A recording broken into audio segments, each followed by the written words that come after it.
സർക്കാർ പറയുന്നത് എനിക്ക് അതറിയില്ല. ഞാൻ ചാൻസലറുടെ സുപ്രീം കോടതി വിധി അനുസരിച്ചുള്ള ചാൻസലറുടെ ആ ഒരു നിയമനമാണ് ഇപ്പോൾ എനിക്ക് കിട്ടിയിട്ടുള്ളത്.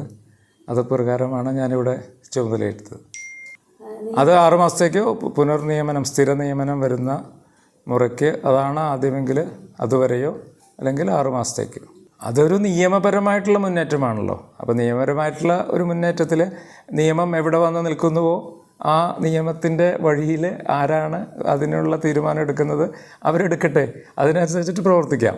നിയമത്തിന് എതിരായിട്ടോ നിയമത്തിന് അതിനെ അംഗീകരിക്കില്ല എന്ന് പറയുന്നില്ല. നിയമത്തിൻ്റെ വഴി തന്നെ പോട്ടെ, അത് അംഗീകരിക്കുന്നതാണ്. കേരളത്തിൻ്റെ നമ്മളൊരു വലിയ വിദ്യാഭ്യാസ മുന്നേറ്റം നടത്തിയ സംസ്ഥാനമാണ്.